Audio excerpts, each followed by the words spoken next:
Hello, before we say anything, can you hear Richard? And can you hear me? Hello. Hello. I can hear you. Time for another stream. Anyone? Someone say yes, and then I can carry on with yes, Rachel can hear you. Tech support can hear us. Yeah. Cumbrian Heresy can hear us. Phew. Awesome. We've solved. McCready can hear us, but he doesn't matter. We've solved a lot of the issues. So yeah, welcome along. Stream 5, I think. As it was put to me, the 5th one was the best one, which is the best way of looking at it. So yeah, we're just going to have a whistle-stop tour through some armour marks, some of the ideas that we've got, and we're also going to look at that new box set rumour a while ago, as every other stream or podcast has done, but see if we can add something new to the mix.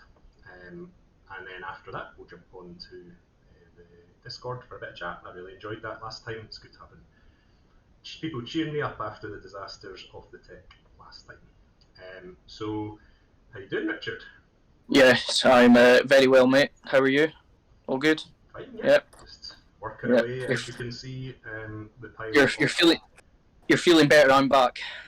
That's what you're trying to say, isn't it? The true hero of the show back then. Yes. There we go. The Toad. So yeah, I've been working away. I've taken next week off work, trying to get ahead on my Titans. You can see the rest behind me, but I'm not. Yeah. Started well. Some yellows, some greys, some silvers. So hopefully get that done, or at least as far along so that I can assemble the Titans and not have to leave bits all over the place and lose them. That'd be good. So good. Just getting busy this week. Good. What have you been up to? Good. Well, I was thinking about this earlier, right? Every stream I've done has been boring militia, but I've just got 1 point lower. I've been doing terrain for the past month, so that's even worse. So nothing really too exciting to share, but at least we'll have about 5 tables worth of terrain to play with when I'm done. You've been called the loud one, but there's not much I can do. I'm trying to turn me up and you down, but yeah. You will see it upset. The loudest croak, that's what. So, yes, your fantasy event has been in turmoil for the last 6 months or so. Finally, by the time of the next stream, it'll be done, and you can understand the pain of organising events and maybe put you off. But hopefully, get some good photos and stuff and get to share them on Instagram, and that'd be cool to see. Yeah, we'll see. And yeah, Finn, I'm not saying militia are boring. I'm saying I'm boring because I've not got many exciting things going on, obviously. So. I've tried. Hopefully, you guys have found that sound a little bit better. But again, that's a tech issue that I dare not mess with too much for fear of Richard just randomly disappearing. We wouldn't want that now. I'll even move the microphone closer so I can be as loud. So what we're going to do, we're going to look at those images. Everyone's already pored over them. There was some good thinking on the Discord. Some people spotted some stuff that I'm not convinced everyone has seen, and we'll be talking about that. And just what it kind of hints at, I think, would be quite interesting to talk about, and the style of the miniatures as they are slightly different to what Mark 6 from Forge World looked like before. So we'll start with, hopefully, if I've ordered these properly, I can bring up a couple of these. So this was the main one, the one that shows off the most. Richard, you can't see it because you won't be able to see what I've streamed unless you look at your phone. But it's the guy, the one that shows off the hero for the Imperial Fist. The best. Yeah, I can see it, mate. Don't worry about that. Right. First thing, you've kind of put up the one that was most what's the word I'm looking for? Most intriguing is that fist. Yeah. That HQ guy. I've seen a lot online about that guy. A lot of people saying Terminator and Domitus. Do you know what? It looks like a Mark 6 to me. I think fancy artificer. The only thing that makes me not think that, and I'm not sure, when you look at the guy to his left, so the guy in the top right of the image, when the guy at the very front has those lines across his boots, and that's a recurring thing across all of the Mark 6. The guy behind him doesn't seem to have that on his boots, which then lends it to being maybe that guy is in Mark 6. Because it's not a Terminator. It doesn't, unless it's Indominus, Nah. I don't think it's Terminator. So, but Yeah. being on a bigger base, I'm stealing your thunder. Essentially, it makes us wonder if there's going to be a rules change in the new box that are going to try and put heroes back on their pedestal as a bit of a centerpiece for your army.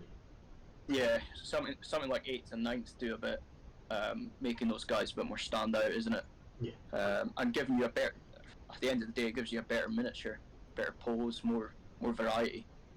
I see what you mean about the feet, but if it was artificered armor, a bit tougher, you know, that might just be an oversight. That shoulder pad and the chest plate almost looks like, to me, it's probably got the cabling on the front. Yeah. And that shoulder pad with the studs, to me it doesn't look like Indominus. But I think it is a Mark 6. I think it'll be interesting to see, because they obviously got a Volkite weapon of some kind. Yeah. What the other, got a big flowing cape, but what that thing that he's holding in his other hand, it's probably a sword, I think, from memory of the other image. It doesn't lend itself to being automatically power armor, but doesn't automatically be a Terminator. So I just don't think with that shoulder pad it's a Terminator, which will potentially mean heroes being allowed to go at bigger bases, which in some ways, if the rules stayed exactly the same, I wouldn't like, because then it's just more people to kick his teeth in return. But if the rules change to make heroes a bit more almost survivable, I think anything lower than a Primarch generally, if they don't have Eternal Warrior, are pretty screwed in Heresy, which isn't a bad thing, because if you're stupid enough to stand at the front and get shot by a las cannon, well, hell mend you then. But yeah, I think it will be interesting to see if they try and, because the precision strike and precision shot is a really badly implemented rule, because it's I can say I'm hitting him, and then you can roll a 2 up and say no you're not. Like, it doesn't really work very well as a rule, so maybe they're going to do that. Yeah, I mean, seeing him on it, I mean, this is all theoretical, obviously, but seeing him on a bigger base against Marines who are on smaller bases, that sort of fits in with 8th and 9th a bit as well. So could we see ourselves going down that route with rules, where characters are always their standalone unit? And that would, in turn, I think there would be a simplification in rules in that regard, because they wouldn't be able to join units.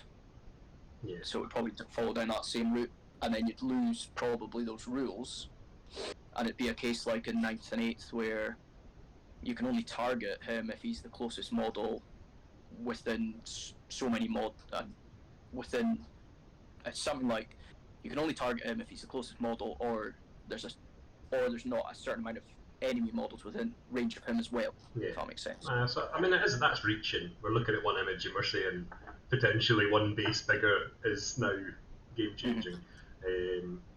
Probably not, but it's the sort of thing that does make it stands out from those very badly grainy, not very colourful images in some cases, and it makes you wonder if it is just a direction change, because when they moved to 32mm bases, how many people, like my World Eaters didn't change, because I just thought, I'm not changing the bases of an army that's finished, but everything since then has moved up, and it'll be interesting to see then, is it a case of, are people going to be snapping their HQs off their 32mm and put them on, well, I'm assuming it's a 40mm base, but it looks maybe even bigger than that. Yeah, do you know what, they've done it before, so I think people will.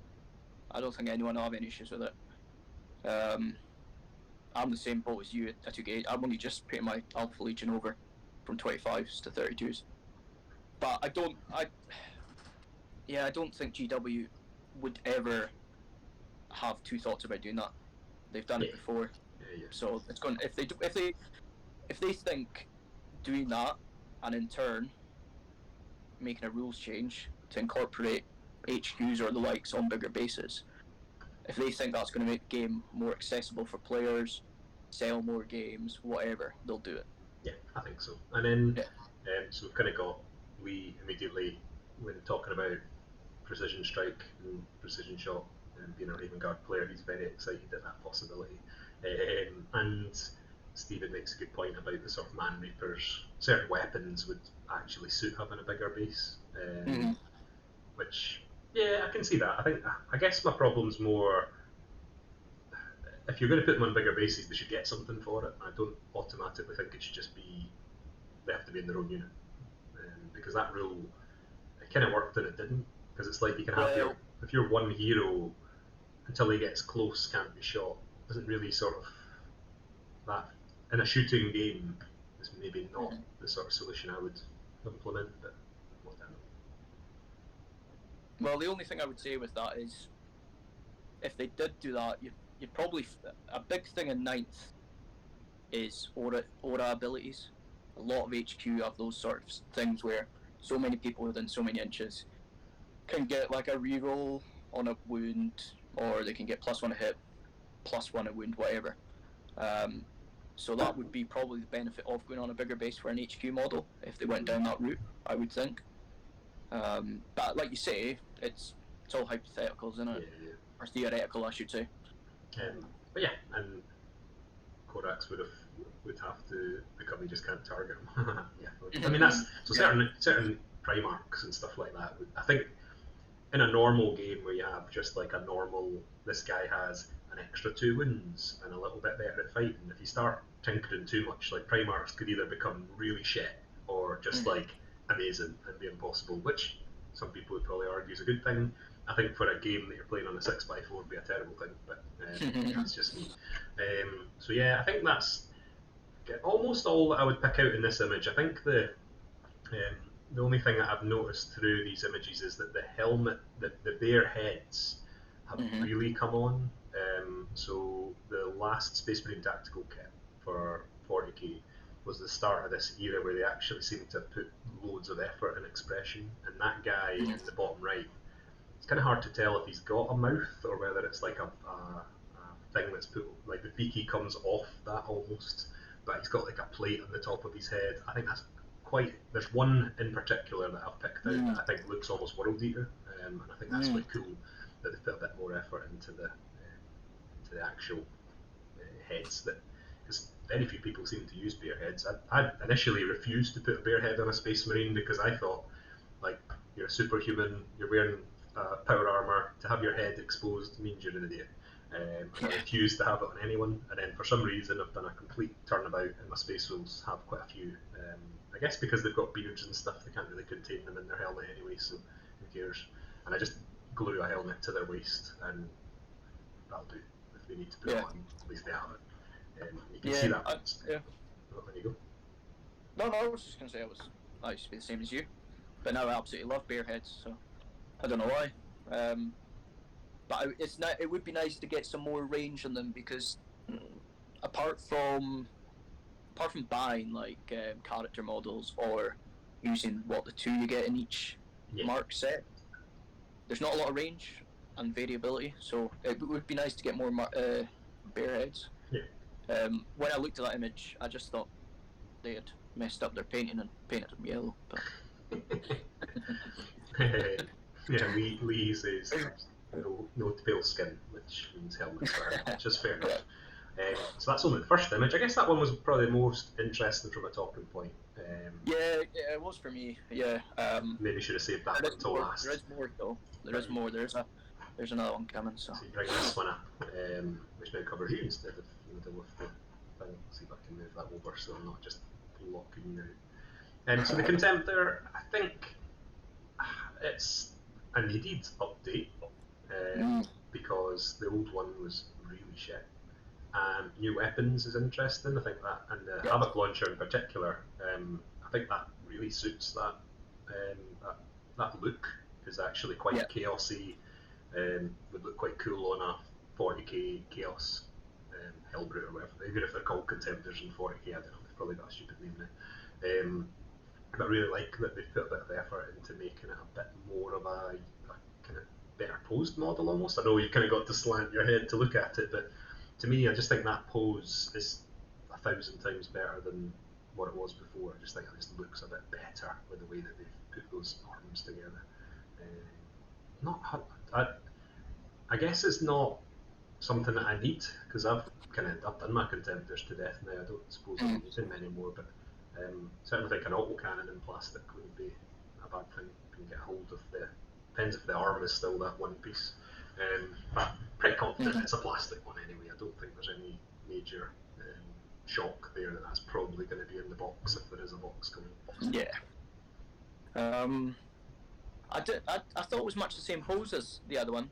I think it's a new model. I don't think it's the same as the other one. Yeah. No, right, okay. I sort of just thought it was the same. I didn't really notice a difference in the pose. But I tell you what, see, when I first seen that, the first thing that came to my head was a Mortis Contemptor. Get a couple of autocannons, nice and cheap to buy. You know, if you get the kit, you're probably going to be saving money anyway. Get an autocannon off Forge World, boom, cheap Mortis for you. Yeah. That's what I'd be doing with that. And autocannon, any kit, like an autocannon, or anything with a long barrel that's in plastic, I will buy loads of them because the Forge World ones just work. And I hate trying to adjust them. Anything with a long barrel or a cable of some kind, some sort of wiring in plastic, please, because I've just spent. I keep finding things. I've already started painting them, and I'm like, oh my god, they can't even get like the curve on an armor plate properly without making a miscast. But never mind. Yeah. Or there's a horrible mold line right down the barrel on the side you're looking at. Yeah, I think Stephen's saying it's got bent knees where the old one was quite rigid. I think I just got a feeling. I've not looked at it. I should have. But the chest is different because I think the plastic one was like a relic one, the one that Forge World brought out second, the one that had the kind of on the knees, it had that kind of fancy painted gold, and that one is very plain, and I like that. You're right. You're 100% right. It definitely did have a relic thing on it. And I think I like the more plain. That was one of the things that upset me the most about the resin Forge World one when it first came out, because they did a bundle of 2 normal and 1 relic, and the 2 normal have like they deliberately put like I think it's purity seals. I have to look at the model to check. They put something on it that makes it really hard to have multiple of them. And I really like just that. In the Heresy, I almost imagined it'd be very plain for some reason. I don't know why. In my head, I assumed there wouldn't be like much in the way of Space Wolves with loads and loads of wolf pelts and stuff. I kind of expected it to be very much, I'm just a normal dude who's happened to be maybe born on Terra, but maybe taken off Fenris and not having that. And then I've just gone, because it annoys people who play the game that I don't like, I've just gone full wolf on all my stuff now, and I've gone turning it a little troll, so that's disappeared now. That's how we play. So we'll leave Mark 6 to talk about for now. I think that's kind of, when we've looked at all of the pictures, we can kind of talk about that, but there's things I've picked up as it's gone through. When you go? No, I thought you were going to move over there before I got to say, but it's just about that the Havoc launcher. It's just same as you. That's really nice. I think that fits that aesthetic for that Contemptor. Absolutely beautiful, and it's actually really nice to see one to get, because I don't think Forge World sold them separately, did they? You could get the head and the Cyclone missile thing. Could you? You could. It came with a head and it came with the actual missile. It didn't look like that. I think that one looks better. It kind of sat more straight, and I think having the bend on it just makes it look more like it belongs on the Contemptor, because the roof of the Contemptor's bent, so it kind of follows the sort of logic there. Whereas I'm pretty sure the original Forge World one was very straight on the top and sat almost like a Cyclone missile launcher would have, which is probably what the design behind it was. How it sits on a Terminator and there's this big box over their shoulder. But I really like that one more, and it might actually convince me to start running them, because I never really seem to use them on anything. Yeah, I don't use them either, but it's purely on a WYSIWYG purpose. Do you know what I mean? But they could be quite useful, so maybe we'll see more now. Easier to do them if you get loads of spare plastic Contemptors. So we'll talk There'll about be a nationwide shortage of the Havoc launchers. So I'll leave the Mark 6 Marines. Actually, well, now's the time, because that's on that image. I'm talking rubbish. Try and bring that over in the middle. So the Mark 6, that head on the guy with the Bixilla is what I'm talking about. I think it's very blurry, but it almost screams sort of scarred World Eater type head, and I wonder if that's what they're trying to do, is to try and give you a few, just not having it be that sort of angry Marine face that seems to be on nearly every Space Marine kit.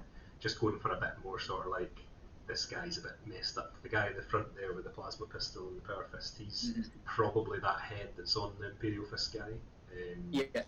Which kind of shows more about the detail on the front of his face. It's very. It reminds me instantly of like Chaos Space Marine plastics, you know, with all the Vox bits and the breathers and all that. And that's quite cool. I like that. Yeah. I really like that. So I think there's one of the key things that stands out. I think is that the Marines do look taller. But I'm not sure. I think there's a bit of an issue with these images of the angle they're taken at, and the way the Marines are much more upright as well. Like that guy who's bottom, well, left of the guy with the Vexilla. I think he looks like he couldn't be standing any straighter, and I think that's going to make him look taller. But it's quite an interest. I'd be very interested to see if they have done that, because it might be they're treating Mark 6 as like a re-release of the Rogue Trader era Marines, in which case they'll be bigger and they'll be very much 40k-esque. But I don't know if they would do that. I don't see what they would gain. They must know they would sell a lot more to Heresy fans than necessarily to 40k players. So yeah, it'd be a strange one.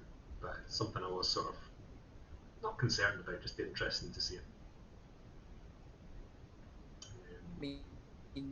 Oh, you've gone a bit funny. Is your broadband kicking you off? This is not me. Promise you, everyone who's watching. I love the noise you're making, Richard, but I can't hear you at all, and I'm assuming I'm going to get that in the chat that other people can't. The new plastics. Are you back? Yeah, You are back. Cool. So I could hear you, but you had this great robotic thing going on. What's going on here? You hear me now? Yeah. I thought you went robotic, and no one in the chat has said otherwise, but it went very robotic for me. I turned off my Wi-Fi. I'm on 4G, right? Living Anyway. Yeah, so no one has said anything. So, he was very robot. Good. So it's not just me. So the thing that stood out to me in terms of the contents of this kit suggests that we're not automatically not getting, because they could be in the sprue, they just haven't built them. There's not a single special or heavy weapon on any of the people that we saw. And that could suggest that Forge World or Games Workshop are going to bring out plastic upgrade kits or resin upgrade kits and expect you to buy those again. I don't know if you can still buy the melter gun and the plasma guns. I don't think you can, but someone might teach me. I think I've got a feeling you can. Actually, I'm pretty certain you can anyway. They might be in the kit, and that's what we haven't seen. None of the guys have it. There's a power fist. There's a plasma pistol. There's a power sword. There's a crested helmet, which could be a helmet with a crest, or it could be just a crest you glue on. There's a Vexilla. Nuncio Vox is brilliant to finally see one of them in a plastic kit, although I guess going by how simple they've made that one, you could almost just stick one of those sorts of 40k bits of terrain on the back or something. I know. It does look very 40k that. But that's fine with me. I'm not that bothered. Yeah, absolutely. Then you get the bayonets. So the guy above the Nuncio box, the one that I'm saying is very tall, he seems to have like a chainsword bayonet, which I haven't seen on any of the models. So they've got that kind of traditional Gears of War-esque chainsaw, and then he seems to have like an actual like chainsword attachment, which could be really cool to see on the end of some of those guys, like a proper stabby bayonet. Cool. I really like them. Yeah. And then there's quite a few pouches and stuff on there, which is good to see as well. Gives you a bit of variety. Well, not many people seem to use the pouches. I kind of did and didn't. My World Eaters have them because I wanted to have holsters with pistols to make sure they had everything. But don't tend to see many of them. I wonder if they might be part of the model, though. Maybe. Because they look... I'm just trying to see... See the pouches you get with the Mark IV plastic, right? Mm-hmm. I feel like they're too big for the model. There's not many places to put them, I think, is the problem. Nah. You still there? Oh, bloomin' heck, you need to get your broadband bill paid. Unless it's just me, but you guys keep me right, I'll keep looking over there. I think one of the interesting, like as Richard's saying there, the pouch, there's not, because in the lore, Space Marines can just magnetise everything to themselves. A pouch doesn't really make any sense.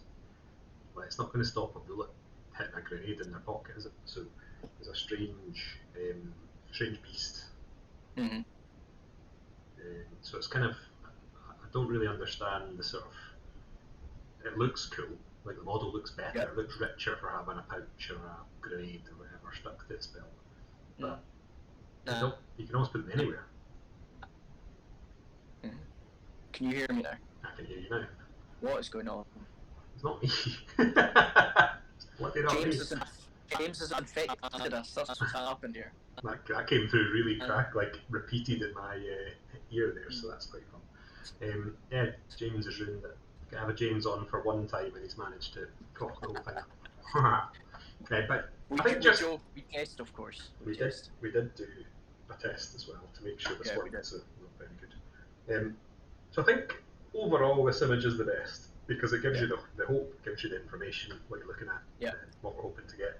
The skulls suggest there's probably going to be that sort of basin accessory in the kit because there's two of them and they look very similar. I'm not sure. That could just be this is like a look what you could do rather than exactly what you're going to get, which kind of lends itself nicely to the next two images off the other ones, which I'll just cover ourselves with because probably won't talk about this for too long anyway, so it doesn't really matter.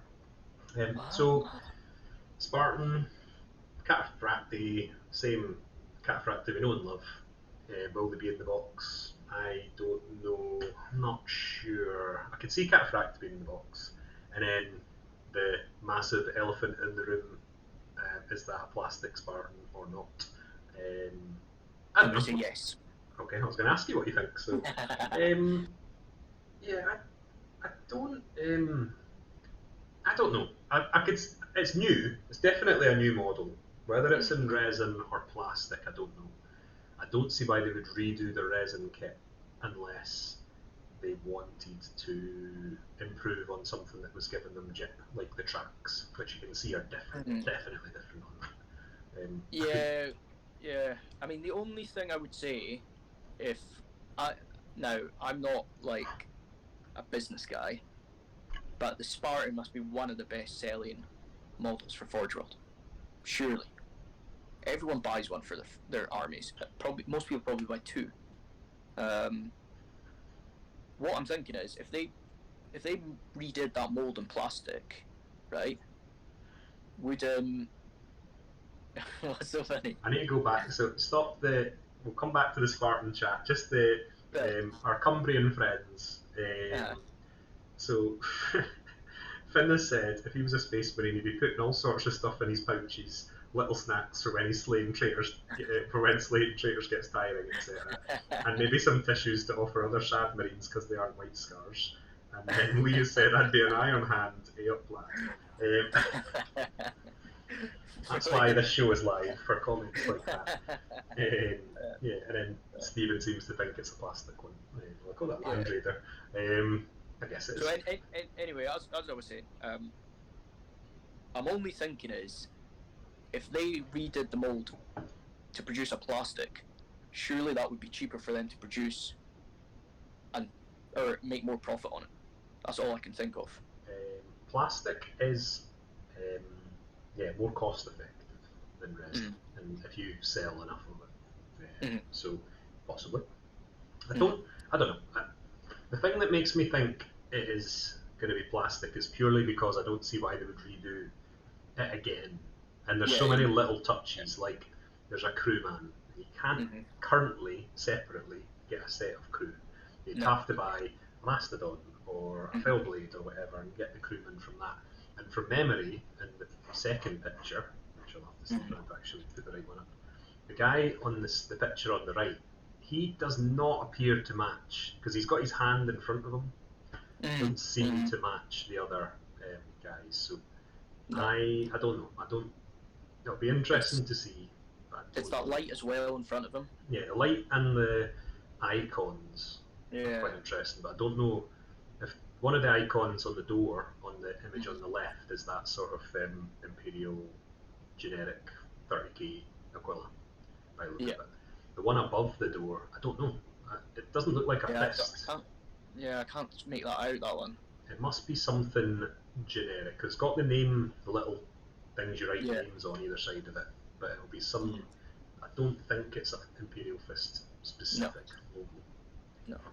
So, yeah, I don't know. I think most people have looked at that and gone, it's definitely plastic and it'll be in the box. I'm not sure. I don't think we should get carried away and expect this box to have like 30 Mark 6, 2 HQs, 5 Cataphracti, a Contemptor, and a Spartan, because not really. Yeah. I mean, as a box set, I probably wouldn't expect a plastic Spartan in it. But if they're bringing a lot of the range over to GW plastics, I could see it as a standalone box by itself. Yeah. That's the only way I could see it actually being done, personally. But I think it's great to see it on the box. So I was told a while ago that it was likely we were getting a plastic Rhino, Mark II in plastic, and that it was close, like probably going to be this year. And that was at the start of the year. Yeah. So I wonder if we're getting sort of like a phased release where we'll get the big box set, and then we'll start drip feeding things like this Spartan. I just don't know. It doesn't. The release schedule's all up in the air, so it could well be that the plastic one was meant to be out by now, or the new Spartan was meant to be out by now. In which case they don't have to worry about showing it on the pictures that they're going to release, because it'd be out already. You don't have to be all secretive about it. But it's just something weird with that being in the box. Like I don't know. I think it'd be very one-sided for a start. Absolutely. So, but then it's not like the game's forever balanced anyway. I did actually have a look at like comparing 9th edition point values and all that to see if you could angle the sides a bit, but it was very hard to do it in a balanced box. So again, that's why I think it's probably standalone if it is. And then so Gary's saying there, you can see how it will sell to the 40k crowd. And yeah, I kind of think so. I think that's kind of where it's at. I think that's it's because a big tank. People like big things, it'll sell. So the thing that kind of makes me doubt this is in the box set is the last image that was leaked. And it's the grainiest one, unfortunately, and it's the hardest one to really see. That bottom left of that image says Scenery not included, suggesting that what you see in the image is what you're going to get in the box. Then, to me, going by the way the lighting of the box is shown, there's a chance, I think, you might only get like 20 guys, 2 HQs, and maybe a Contemptor or something in there. Because you can see them. Someone did overlay them all. I couldn't find the image again, which is a shame, but someone overlaid every image to try and show where they sat on the box. Because it's all come from one box image. And the Spartan's obviously miles at the back. There's some more stuff above it, which looks like more Terminators to me. Stephen spotted a Dererio on the left-hand side, but you can't really see it on that sort of flying image. And that to me suggests this is almost them saying, here's what you can do, we're going to give you the little starter, but this box will have no scenery, it'll have dice, including a scatter dice, which is always nice to see. And then that's all you're getting. You get 2 HQs. You can see the big long sword of the guy that we were talking about. Who still doesn't look like. I mean, he looks bulky. That's the one thing that makes me wonder. But does he look bulky because of the pose though? Yeah, he's got the length. Rather than the armour. He's got it raised on some sort of ribble or something. Mm-hmm. The other guy, I can't get away from his left hand having what looks like a Crozius. So I think he's a chaplain, and I think that would mean those white dots were probably skulls of some kind that are going over the top of his head. I think it kind of looks like it, but I think I may be reaching a little bit. But he sort of looks like he's in a pose where he's got his left hand out in front of him to mirror the other guy. And I think that, just from the way that looks detailed, it looks like a Crozius. Yeah, I'd agree with that. Just be interesting for him to release another one, so that's the only time. Yeah, well, after the cult set, but he does have what looks like a bit of bulk to him, so I could see him being in Terminator armor. Indeed, an alternative option, obviously, yes. Because we'll have one of those. No, exactly. Good point. But Good spot, sir. That looks more believable as a sort of smaller box when you look at it. Just obviously, again, someone's taken this dodgy like box art from somewhere. Looks even blurry in the images we've seen. The left-hand side cuts off very stark, suggesting it's the back of a box. So, and having scenery not included, I mean, that's got to be a starter box type thing. But again, you don't really see any of the models having any options we haven't talked about. I was going to say the guy to the left, just behind the scenery across the middle, is he holding a bolter? The one who's just in the shade. Yes. Yeah, I don't know. So maybe we have got like a plasma gun almost, it looks like. Or a flamer or something there. It'd be good to get a Volkite gun in there, so we finally got one of them in plastic as well, because the shit doing the coils on them as well. It's not a speciality. So it'd be good to get something like that. But yeah, it could be really interesting to see. So I was sort of hinted it would be November time. That's a pretty safe bet. I don't think it'll be before then. No. But it'd be pretty cool to see. Obviously, we're going to wait for, like, today was meant to be this really big like reveal day for AOS and what's coming. It'd be nice to see the next one maybe be dedicated a bit more to specialist games, which we're shoehorning Heresy into now. We can dream. I keep letting us down. Well, we get a quarterly release, so just happen to be like big models now, like Argentar. That's even out first. He'll be a big Well, you know what they say, good things come to those who wait, so stay positive. See the Terminators. I'd be a wee bit disappointed if it is Cataphractic we're getting. I think they missed a good chance there to rework the Indomitus. Because I think that 40k kit's quite a few years old now, is it? The 40k one must be about 20 years old. I don't want to make it seem that bad, but you know. It's ancient, yeah. Obviously the Chaos Space Marine one's just been updated, but that's a bit too chaosy. And they've gone through the individual chapters. So Blood Angel's got one, Dark Angel's got one. Dark Angel one's really nice. And the Space Wolves have had theirs for quite a while as well. So yeah, it must be easy be 2021. So I bet it's 15 years old, that Terminator kit. Yeah. But yeah, something like that. I think being a bit creative. But I don't know how well it would sell, given that most people probably wouldn't run Indominus if you want the sort of Tartarus sweep in advance, or you want the Cataphractic 4++. You mean child parents? Yeah, and I guess some people would probably run. I've got a few 40k conversion Space Wolves that I've got Indominus and whatever, throwing them as that if it came to it. Yeah, they're cool. Yeah. So, I'm waiting for comments in the chat. Is there anything that we've missed that you've seen in the chat? Or I missed? Scatter Dice is obviously a sign that they're a name. We're keeping them. Yeah, so which obviously from before, from my comments about the HQs on a bigger base and whatever, pushing towards more 8th to 9th rule set. If there's a Scatter Dice in the picture, then that's not matching up with that. So what are we going to get? I wonder. That They're I definitely think we're going to get reworked rules. Absolutely.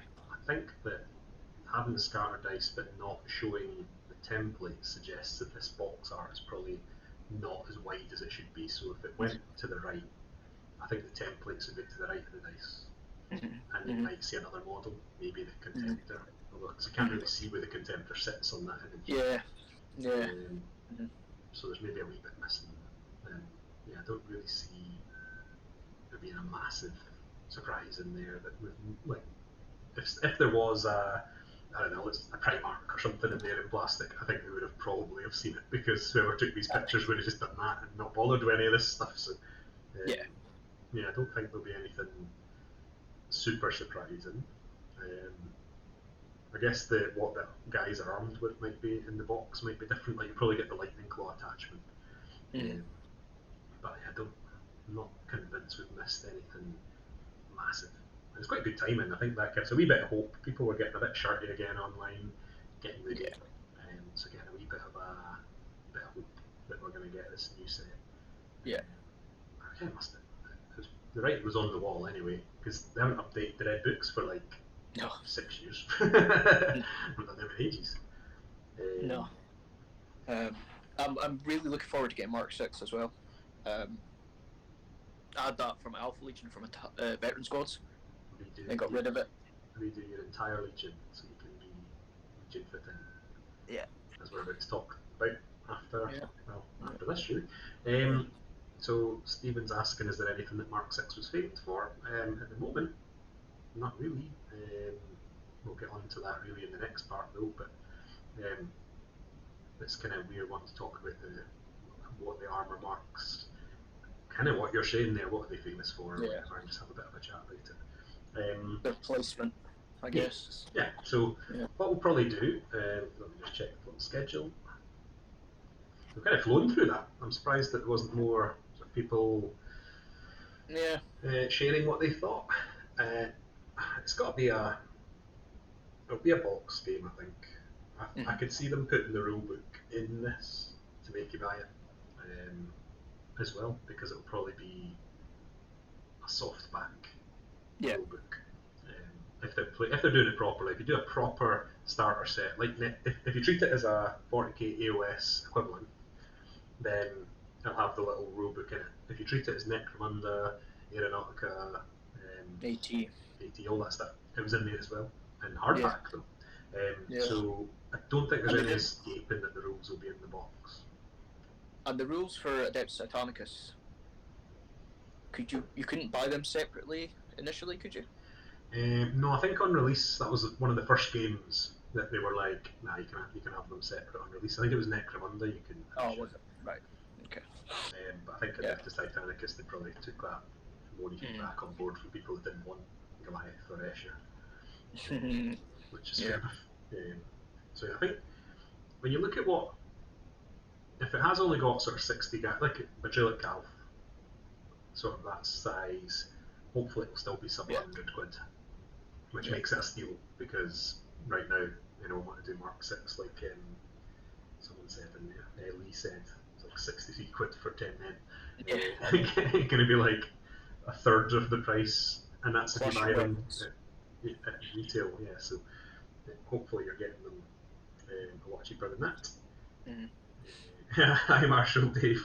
Adeptus Titanicus needed too many peripherals to sell the book on its own. True, because you basically get the rules on little cardboard cutouts, which I think I had some sat next to me because I was down here. You could pretty much almost run the game with that if you just made it up as you went. So I think Blood Bowl would be another one you could probably put in that category, where you had to have the pitch in the box, otherwise you're not going to be able to play it. So that's fair enough. And Aeronautica actually, so maybe it's only Necromunda that kind of fits that. You wouldn't necessarily want to have the rulebook separate on release if you're going to get that starter set. But I think that's kind of it on this, unless you guys are chipping in, flying through it, which is good, because we're usually not on time. We're usually late, aren't we? I'll give it another sort of 10 seconds to see if anything in the chat, since we're 10 seconds in the future from them. and then maybe just have a quick pee and drink break, and then we'll get stuck into the next bit. Doesn't look like anyone has anything there, so we'll be back in about 5 minutes time, get another drink, and then join us and we'll talk about some of the Armour Through the Ages, we'll call that section. Yeah. And we'll be back shortly. Cool. Awesome.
Hello, hopefully we're back. Hello, everyone. Are you still here, Richard? Can you hear me? Can you still be here? And Welsh is in the chat. You could have jumped on. Still got time if you want. Probably get some abuse instead. Hello? No one has said they can hear you, that's worrying. I know, that's... I won't do anything until... Somebody's got to say yes, they can hear us. Good. Right. Someone can. Awesome. One person. Either maybe you're just lip reading. Okay, so... Do you know what? Finn is always reliable. That's what I think. So I think that's maybe he's to change his username, Mr. Reliable. Yeah. So... Wish I could. Lovely. Yeah, very supportive. So we'll go through some of the things we've seen, do the same thing we always do, and then we'll get on to the power armour we're ploughing through. So we're hoping there'll be some good chat from you guys about some of these things. So we'll start with these two images, which I've hopefully lined up very well, of people we think have done very well over the last wee while. They may look a little bit familiar to some of you in the chat. I think it's safe to say that we've been astounded, not only in the Discord, but just generally by the speed of these two projects. The Thunderhawk does not look shit. It does look amazing. Obviously, it's not finished, which typically we don't tend to show work in progresses, but the fact that these two guys have painted these in, or to this standard, in like 2 weeks is pretty surreal. I don't think I could paint that in that time if you gave me 2 years. So, as I say, working on a Warhound I've had, which Rachel bought me in the first year we were going out. She met a guy in Glasgow in a park and paid 200 quid for a new in-bag Warhound with weapons. The most romantic thing she's ever done for me. And that's a good brilliant. 8 years ago nearly. So it's only just about getting done. Sorry, we haven't even said the name. So our very own Cumbrian friends, Mr. Reliable. Mr. Reliable, and Lee is also quite reliable. And I actually owe him 2 land speeders, which I haven't posted, Lee. I will do it on Monday because I'm off next week. And I just think it's brilliant. I think the progress there, there's almost a rivalry as these two bam each other up to try and get it to... oh, there we go. Rachel's clarifying it's George Square, not a park. Just the progress, the effort that's gone in. Finn as well. Finn's won. I don't care what you say, Lee. Finn has won the race. And just think they look brilliant. Looking forward to seeing them in person. Hopefully you guys are willing to come up to Inverness. So you can share a double bed if you stay with me. I'm not sure you'd want to do that, but one of you could sleep in the double bed and the other one could sleep in the living room, and you could come up and play some games with these. That'd be good. And that's an invite for most people. I don't know everyone in the chat, but most of you are welcome to come up and have some games with us when things are a bit more normal. And very diplomatic there. They've called it a draw in their projects, but I think it's been brilliant seeing this, and that's what the Discord's for. It's not why we're rushing through today, but I really enjoy the chats we have after these streams, and I also enjoy the sort of Discordness of being able to put a message up and it doesn't just disappear into the ether of Facebook. So having that sort of space to share progress, you're going to get sick to death to seeing Titan Gryphonicus progress, but that's what it's there for. These guys have done really well. Really, let's say proud. No one really says proud. I'm proud of you guys for the effort you've put in there, and I don't have any more to say. I don't know about you. I would just pretty much say this is like a great example of like camaraderie between friends, egging each other on to get stuff done and working to that sort of top class quality. You know, because it was a sort of race and competition between themselves to get them done. And look what it's done for them. I can guarantee, if I asked them, if they were here in front of me, they would both agree that it totally gave them that motivation to get them done, knowing that the other one was doing the same. I think it just kind of, they made a special trip out of it. So it went down to Warhammer World, bought these models each, expensive models.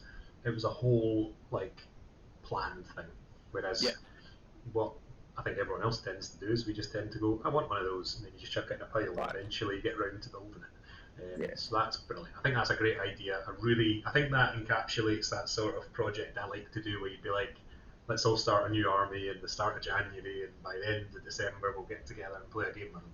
Like, you've basically done that in giant model form, which is class. Yeah. Anyway, that's enough of inflating your egos. But I don't have Lee. I don't have your Instagram handy, so you want to put that in the chat, then that would be good. And then I'll move on.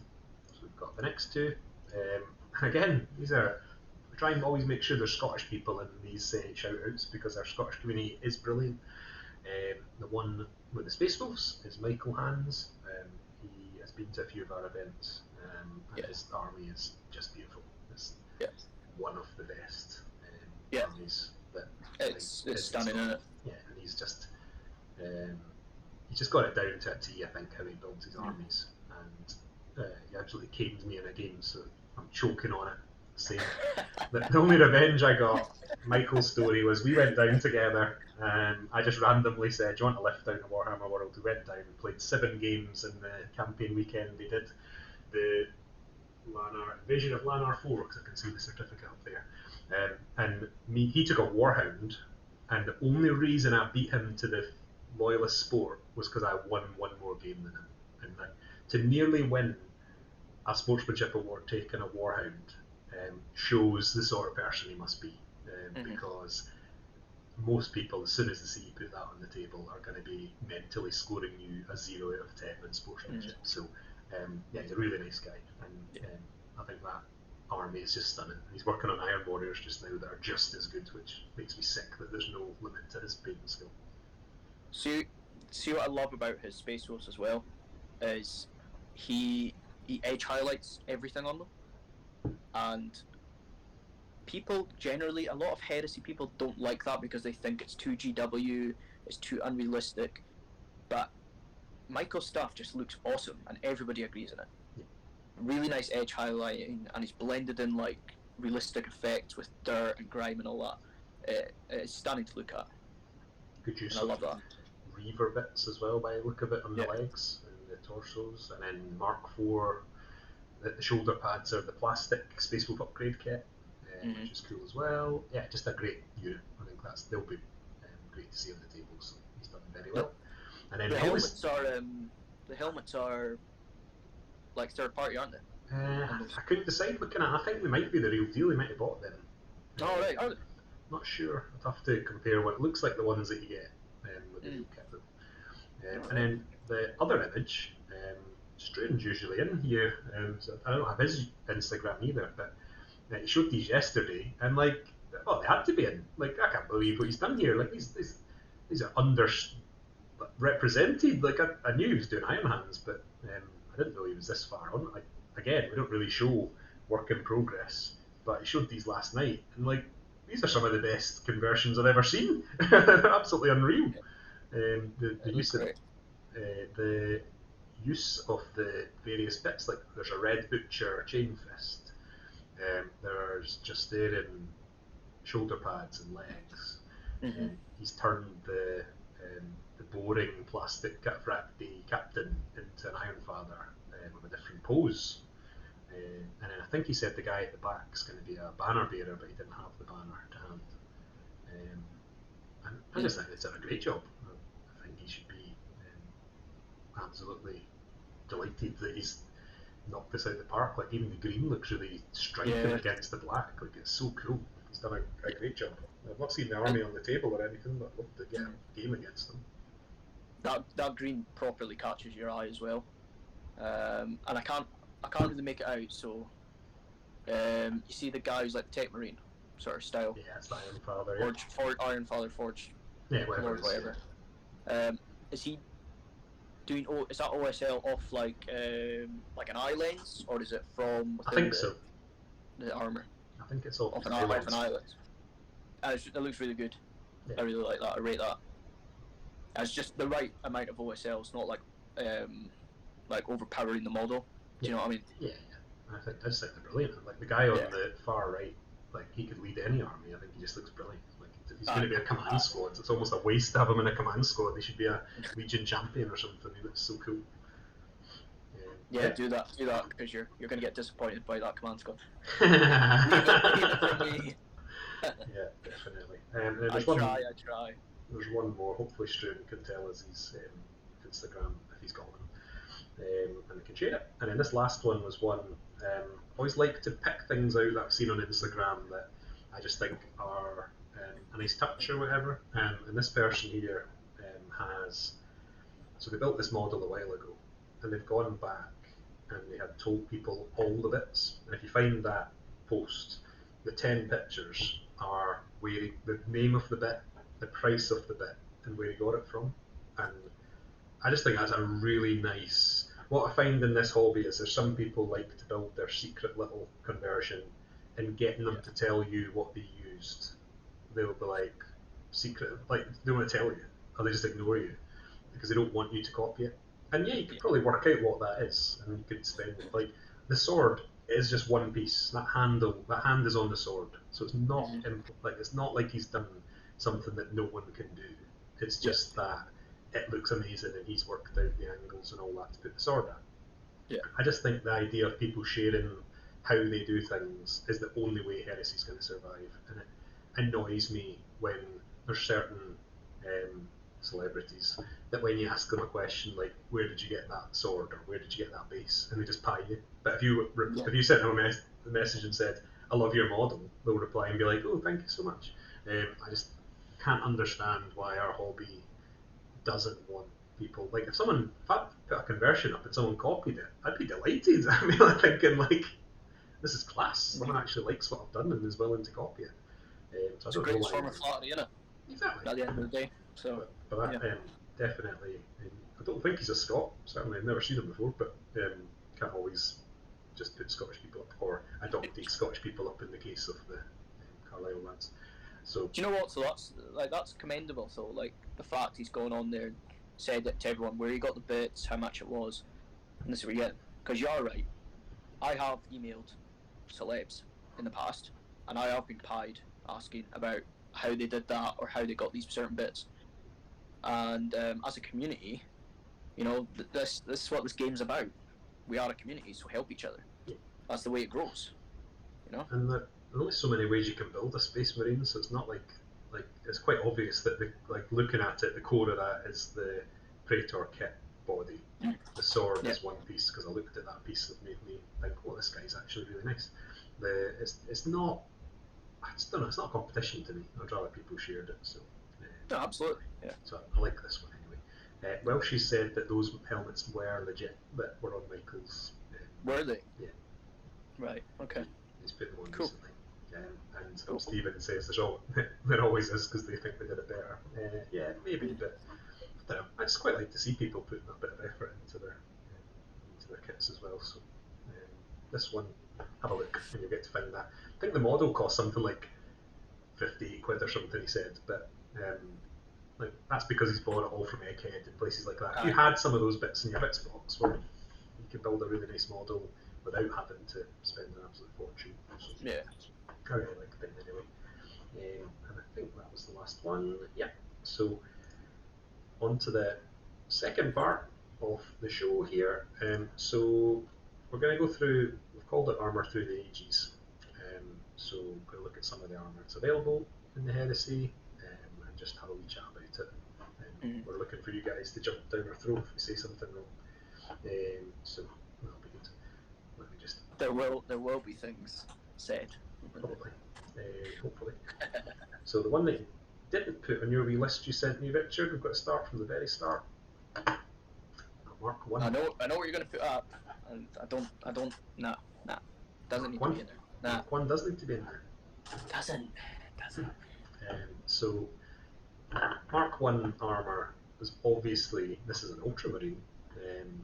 It was Thunder Warriors. Thunder Warrior. And I would quite like, there's some brilliant third party Thunder Warrior kits getting worked on just now. I think I've got one down here that you're never going to see it. I'll hold it up, but you're never going to be able to look at it because it's going to look so grainy and stuff on there. So I'll print it anyway. So Thunder Warriors, interesting faction.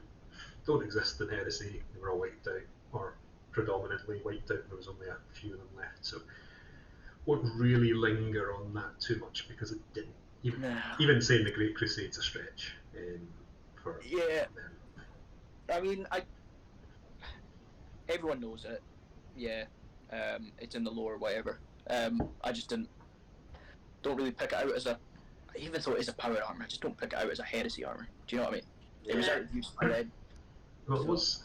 So one of the things that you put in the suggestion is what rules would you give it? So you've obviously not thought about this one because you didn't think of it. No, I think no, I didn't. Because of the way that this armor worked, it was basically thunder armor, the sort of power armor that they had. It was almost like bits of metal strapped to them by leather with a power pack to help them move. Yeah. It's the power armor part.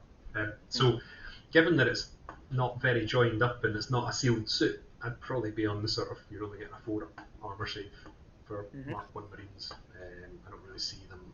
It's not a contained suit, so I wouldn't be particularly consider that good. But I kind of like the idea of it. The only thing that stands out from that is, from memory, the Unification Wars didn't have bolters. So obviously this Ultramarine, very old art, has got his hands on a bolter. Very, very old art. But it'd be quite interesting seeing them almost having like tactical squads with bolt kites or something like that. It would be quite an interesting throwback. But we're talking Great Crusade Unification, not really Heresy there, so won't linger on that one too much. Get it out there. Get it out the way. And no one's even said anything about it. That's not the most controversial, but it's up there. So then you get on to Mark 2. Awesome. Mark 2 Crusade armor. Beautiful armor. Need it in plastic soon. The Tortuga Bay or whatever it's called, true scale ones look really nice that people are working on. I'm gonna be honest. I've not actually looked at them that much.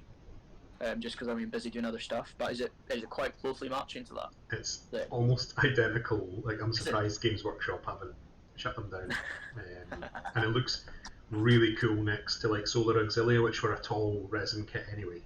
Actually puts them back into the box of being to scale. Really, really nice. I really like what they've done. And then it's supposed to be the most efficient form of power armor. I didn't know that. I knew it was sort of a late. Well, it's Great Crusade. Everyone got given that, sent off, and then it gradually got improved.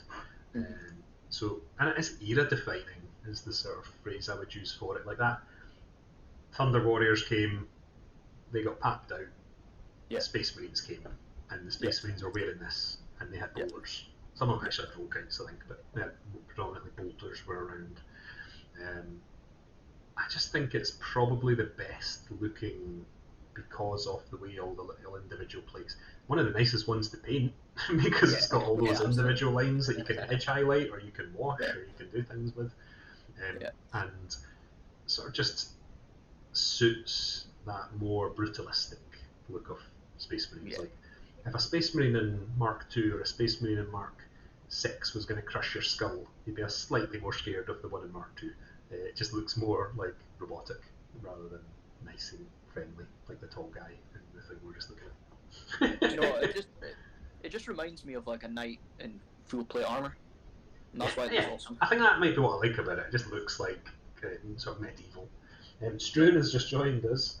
You've missed your shout out, Struan. We put up your picture of the Iron Hands. You need to watch this on playback, but if you could put your Instagram, if you use it up, then that would be good, because I didn't give you, other than saying your name, I didn't give you the credit. So in terms of the armour, I've said I wouldn't do anything to change it because it is what it is. It fits that stat line, and it's probably not doing anything better than anything else. I've sort of gone with the same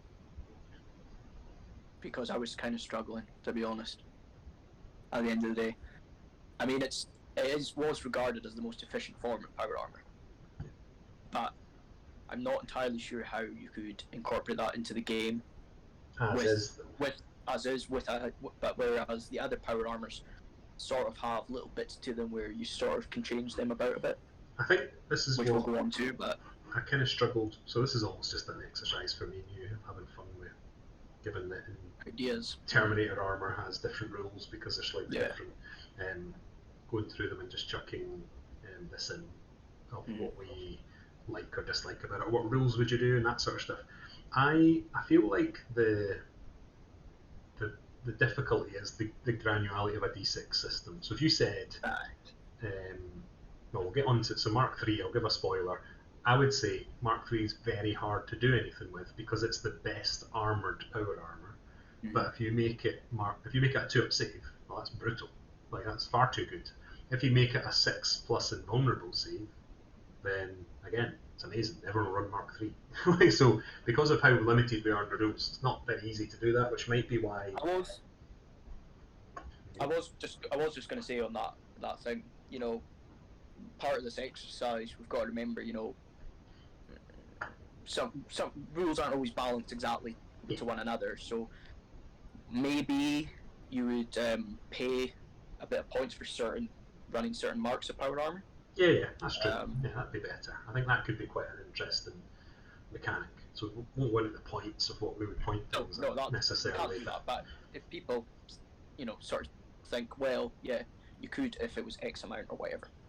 You know, we won't limit ourselves too much trying to balance it out against one another. Yeah, so Mark II, I think we just keep that as a baseline in my opinion. I think that was because it was everyone had it, no one really necessarily tinkered with it. I mean, it's obviously quite Death Guard-y, Iron Warrior as well, but it's not necessarily like it's quite clear that Forge World have decided that everyone had everything, and Mark VI came in a lot earlier than people think and that sort of stuff. So historically,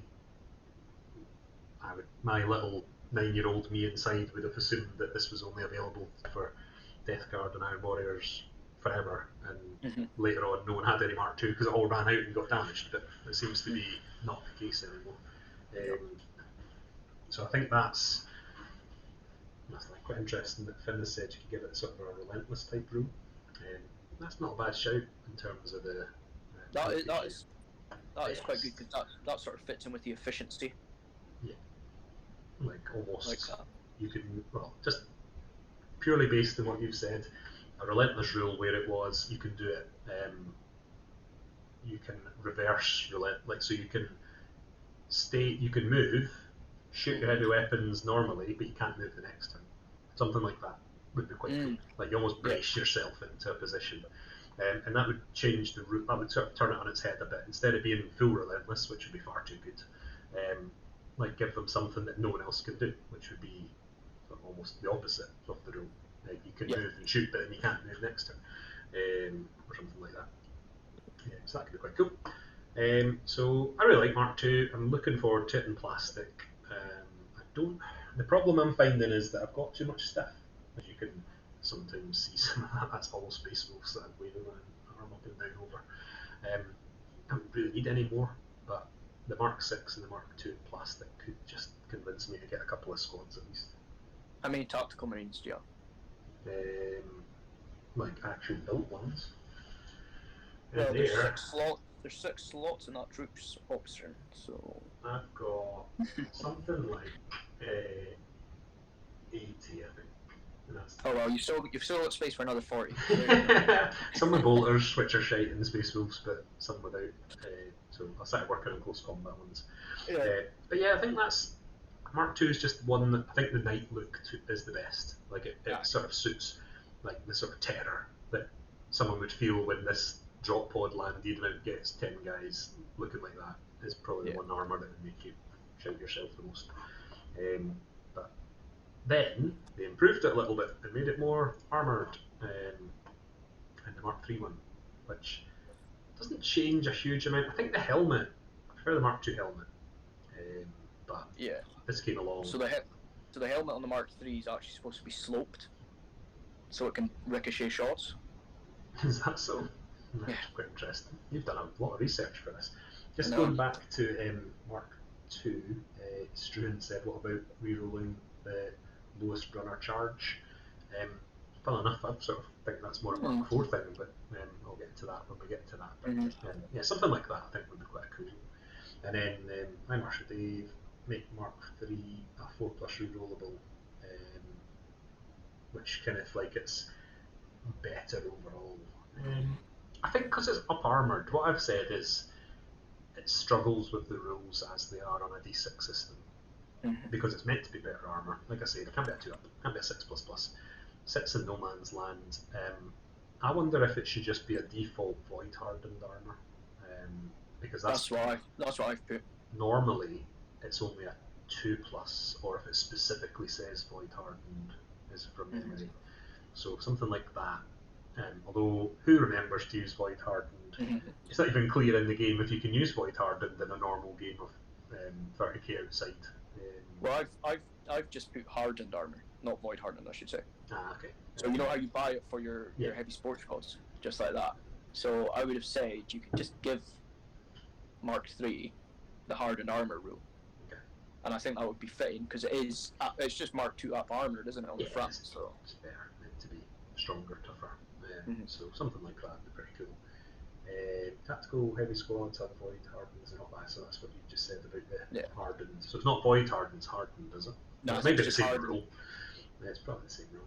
I think there's a slight difference in the void hardened from memory because Solar Auxilia have all that, but I never know if I'm meant to use it in outdoor gaming or not. I might start doing it because it's usually a reroll against like template weapons and I might need that. Yeah, it is. So I think Mark 3 starts to move away, like it still has a sort of a knightly ethic behind it, but it's when you compare those two images, go back to the Mark 2, like Mark 2 just looks cooler, just looks better. Like, yeah, it does. I agree. I really like Mark 3, but I just don't think it can, like, it does enough. Like it's very smooth, which I guess is heading in the 40k direction. Yeah. It's hardened, it becomes void hardened, Zone Mortalis. I think, maybe that's what it is. Right, okay. Which would mean void hardened probably doesn't work in outdoors. But would you not have hardened then on your Solar Ox? I'd have to look at it properly. You need to check your rules. Read my rules. They'll die like shit anyways, it doesn't really matter. That's why they cost 5 points. I was just thinking this when you're saying this. I was like, most of those boss weapons are probably just killing you anyway, so what's the point? Mark 3's better looking from... all the Havoc launchers that we're going to be seeing soon. You'll be alright against them. Yeah, you don't run normal stuff. So yeah, I think Mark 3 is obviously more achievable now, because Mark 2 doesn't exist, and Mark 3... So Mark 3 came in, sort of revolutionised Mark 2, was starting to get phased out, Mark 3 became the standard. So that was kind of the direction that the Heresy was going. The Great Crusade kicked in full force. They needed to get this better armour because they came up against tougher things, the Randan genocides and stuff like that. Like that's where they thought we better do something about this, which is quite cool. And then are you just about to go to the next one? I am. Controversially, I'm probably say Mark 3 is probably one of my least favourite. Let's give the chat their 10 seconds to catch up and tell you how wrong you are. We'll set McCready already. Get out. Shocked face. I don't know, like I think Mark 3 is easier to paint because it's smooth. Yes, Finn. Yes. But I don't, it's kind of hard to pick a favourite. Like I think actually, maybe I was going to say it's hard to pick a favourite, but I think Mark 4 is my favourite, which we're getting onto. It's annoying to build. The backpacks, the plastic backpacks for the Mark 3 are stupid. There, I've said it. That gap is impossible to fill. I don't understand why they've done that. It's like every guy of mine is going to have that line forever. I'm not going to fill it because fuck them. That's going to take too long. Stupid fucking Forge World design. All the trim's easy to paint. Well, that's if you paint it. You're obviously better than me. And then Welshie's confirmed hardened armour counts as void hardened. So hopefully Solar Auxilia get a better shape. Not that anyone shoots frag missiles at me anyway. Usually I shoot my tanks with frag missiles. But yeah, that's why are those backpacks in 2 pieces. Then I don't know. Just bullshit. But so Mark III is a cool idea. Like the Space Marines knew they had to improve their armour to fight certain foes, though. So I do quite like that. And then for some reason they just went completely off piste and decided to do Mark IV, which was not as armoured and was more about the sort of like finesse almost. I think Mark IV is known for. It was the sort of the pinnacle almost in design. Yeah, it was sort of designed off stuff they had got off Conquered Worlds, like technicals and all that. So that's probably why it does look more finesse. And I did read somewhere, I can't remember where I read it, but apparently they were expecting it to be like the height of power armour. It was meant to be the best, yeah. And it was the most easy production from Lee. I think it was the most expensive production Mark IV from memory. I'm not sure if maybe I'm wrong. We'll wait and see if he'll reply. But it was meant to be just better overall for the wearer. Like it was meant to be lighter. Power was good. It was meant to be like the optimal piece of kit. But without losing any of the real benefits. It was meant to be good. And that's where the sort of again you kind of struggle. It is peak Heresy.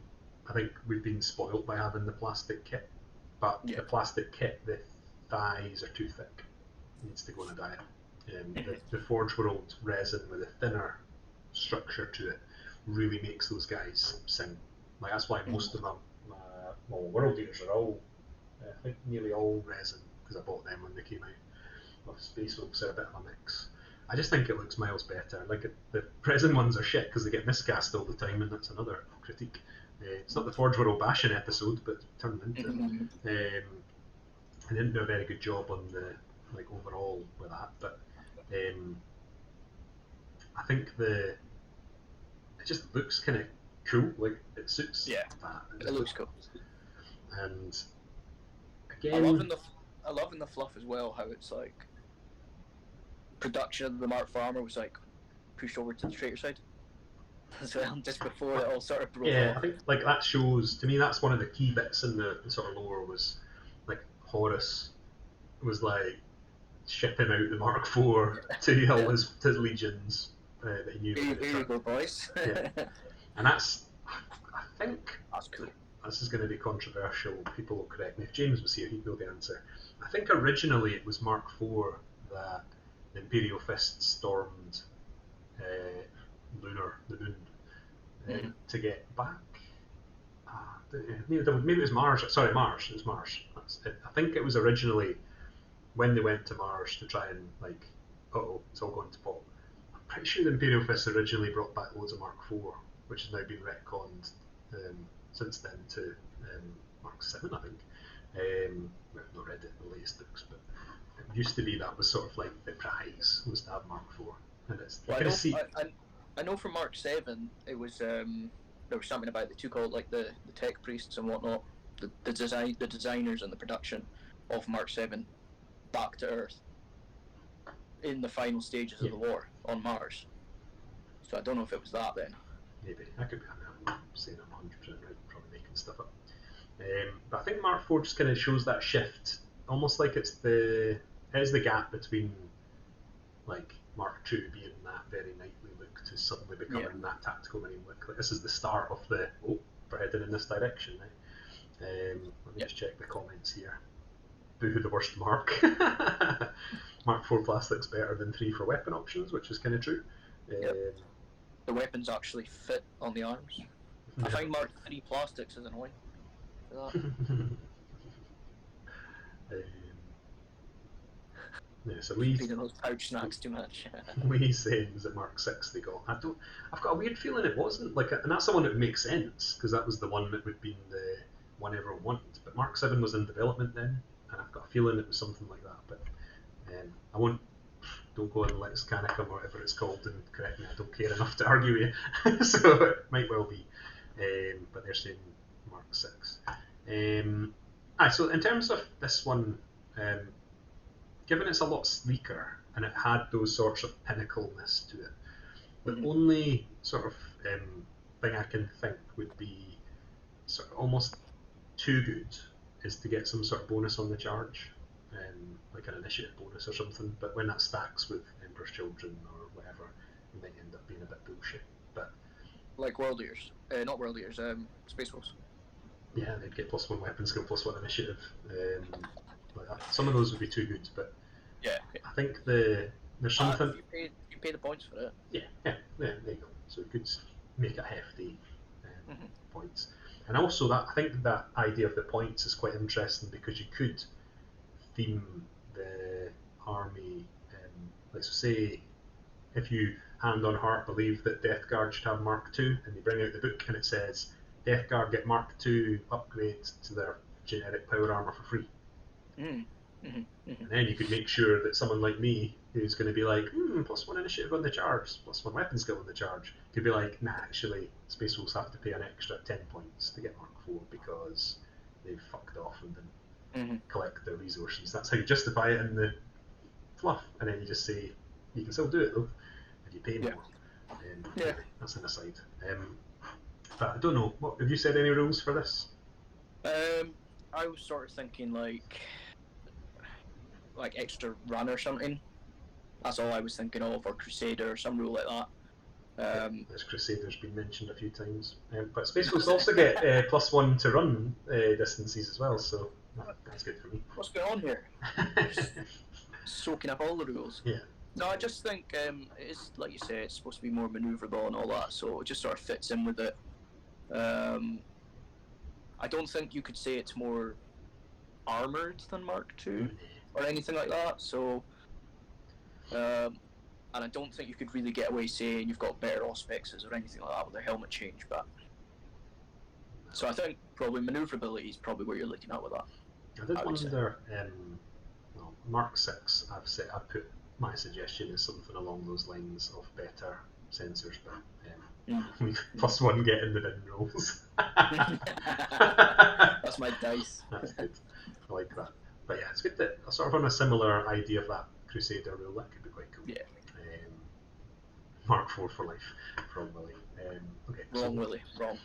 I'm not sure. Yeah, I wouldn't make it better armoured. I wouldn't make it anything like that. So I'll leave it at that for now. And then Mark 5 in a horrible Legion, the worst Legion colours. Back off. Back off. Mark 5. So, I don't. Mark 5 is the strangest mark because don't say it. Don't say it. Just don't think it should exist. You're hurting me. It's my favourite. I love it. I don't understand and if anyone disagrees with me, I'll just ban you.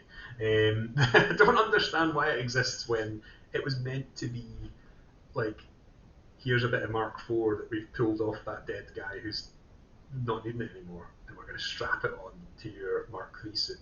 That was how I was brought up with Mark V. It was not really built as a like, the concept seems to have moved from that of being this mishmash of armour to now being almost, right, we've got half a Mark II, we've got half a Mark IV, we'll melt them down and we'll reforge it into this, what you see before you now. And I can kind of get that, but in the middle of a war where you've got like fuck all time to prepare, you don't really want to have like a squad of guys who are stoking a fire to melt the armour plate down, are you? It's like you're made of metal, it's made of ceramite, so it doesn't really work. But I don't know, I don't get it. Well, from what my understanding is, it is pretty much what you say. There's a guy there, he's got Mark IV armour, he's got a bit of Mark III, he's got a bit of Mark II. Bring it all together, take the power pipes, cables off this one, take the armour off this one. All the studs is just more plating added on bit after bit. And that's stronger. And the background fluff is, in the middle of the Heresy, they were running out of usable spares, they're running out of supplies. So the whole point was they were just strapping bits onto the armour where they can and where they have to. Well, it did a bloody good job because it looks very uniform. So that's what I don't really get about the Mark V kit. Because they've measured out the studs so they look really nice and perfect. It's because it's been shot so many times it started to take that shape. It must be.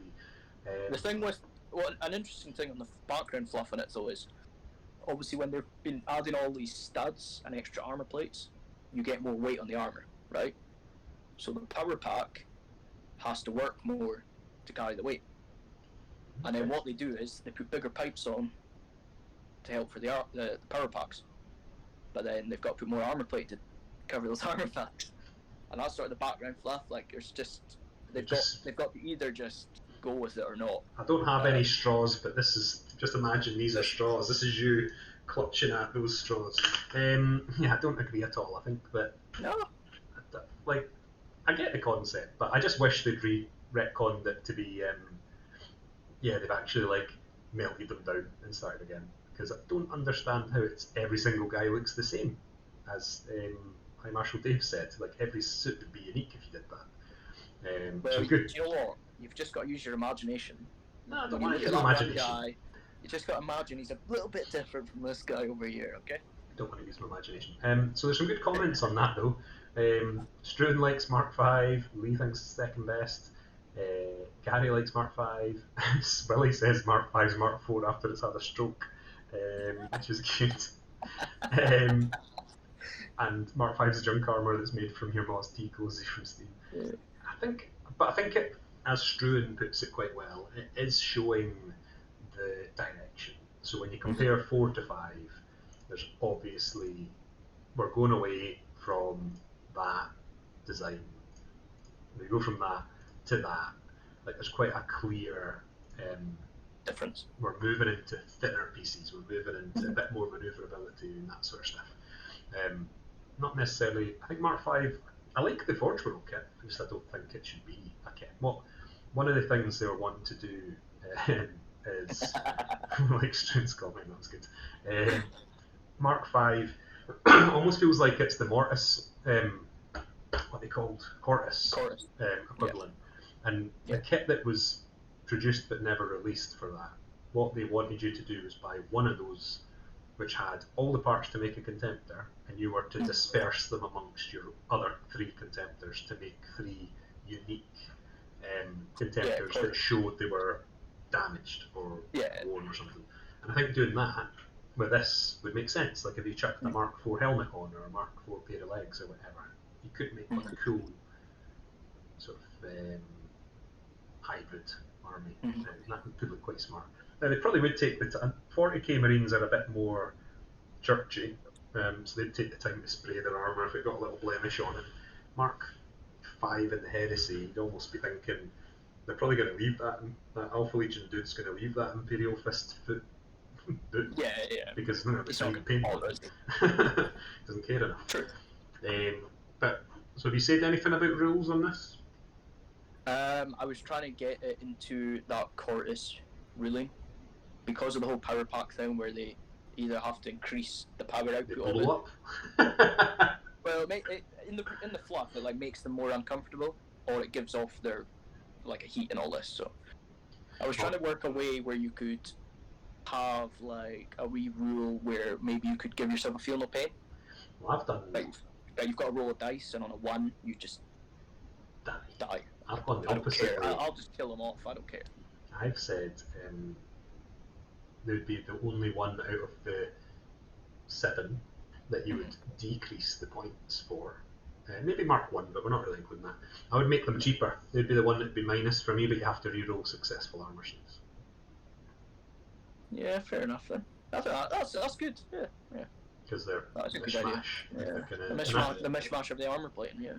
And I think if you reduce the points enough, it'd be worth it, because then you get more guys, and having like 20 dudes in tactical armors, power armors, what the Heresy seems to be all about for us. So why not get more guys for your buck? It's interesting how you've gone for a decrease in points because of the armor, whereas I've gone for like the power pack getting boosted for the armor being shit. I'm getting a benefit out of it. in a risky situation, obviously. But Now you asked me to put this image in, and I'm not sure why. Would you like me to put it up first, or would you like to talk about it first? no, I'll talk about it first. So When you go then. I'm kind of hoping people from the stream have seen Creature from the Black Lagoon, really old film poster, and if you look at the Mark V helmet from the GW range of Armour Through the Ages, that instantly reminds me of the creature. So you can put Struan knows what I'm talking about, so you can post up the picture now.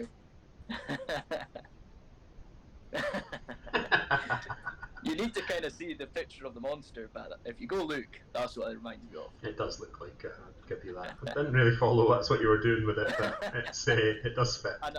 And I think that's one of the reasons why I love that mark of armour, because I think it just looks ugly, a wee bit frightening, scary.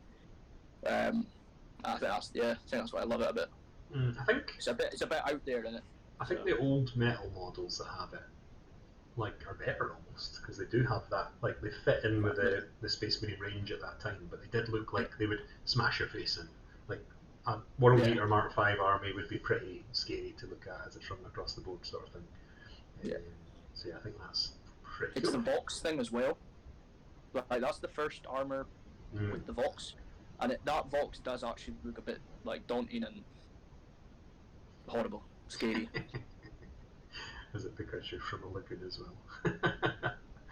Anyway, so then you get on to, I'm sure there'll be some Raven Guard cheers, onto Mark 6. It's a smaller picture, I think, make it a bit bigger. So Mark 6 kind of stands out, and I like that. Don't get me wrong, they shouldn't all be a transition, or they shouldn't all be sort of they've gone in a direction, and then at the last minute they've kind of zigzagged out for Mark 6, which I kind of like. I think there's something about this that probably the reason you don't see much of it is the cost. Although you could get plastics, because they exist in the sort of tactical marine kits and all that. Yeah. I think it's to do with the gatekeeping elitism of yes, you can, Struan, tell us what you really think. I think most people don't run them because of that sort of, only the Alpha Legion and White and Raven Guard had them, and White Scars didn't, and barely anyone got it because it was a prototype armour and no one got to see it, and Heresy was over by the time most people got access to it. I don't know. I think it's just I think it's you don't see it because it's only the stealth boys that have it. That's just weird, but I just think it's probably the one positive swing about. I mean, I almost prefer them not to go down the route of saying everyone had everything all the time and shut up, because I kind of like that the traitors got Mark IV in droves and the loyalists didn't until later on.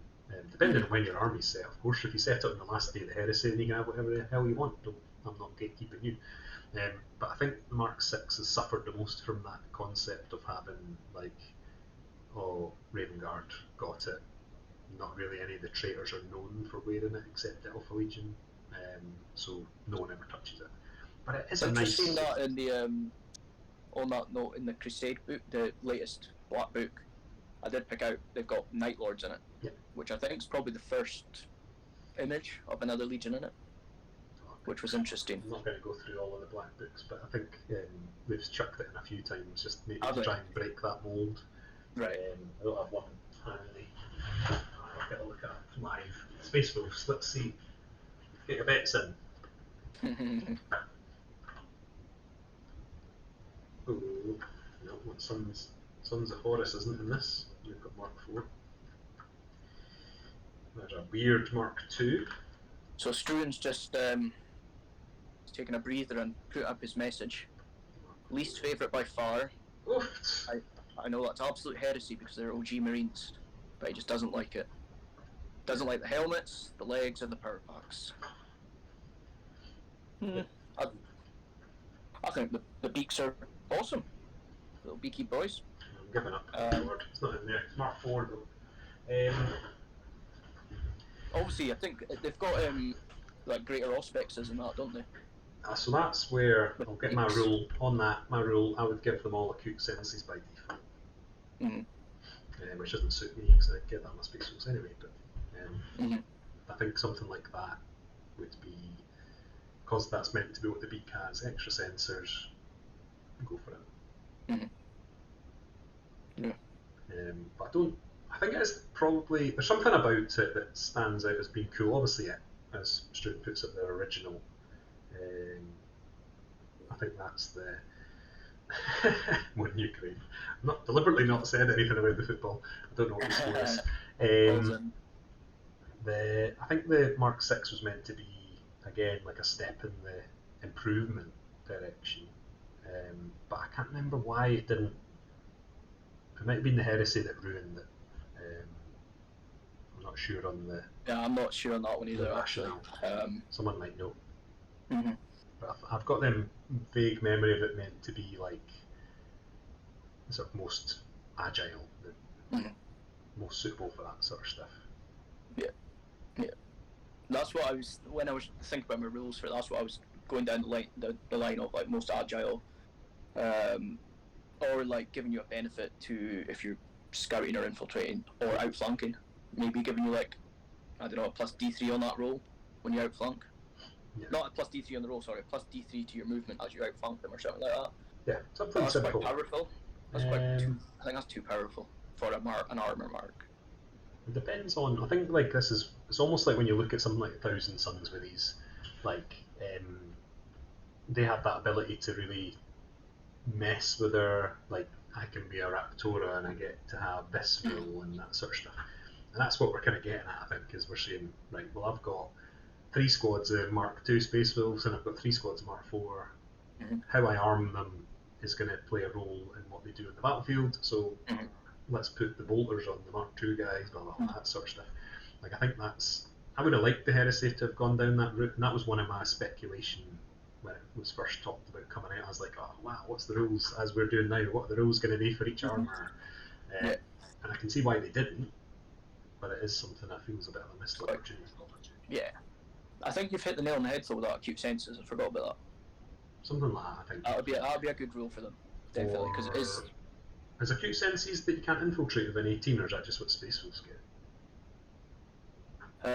Acute senses is what you get to reroll this table side you come on from outflank, I believe. Unless I'm mixing that up with fantasy.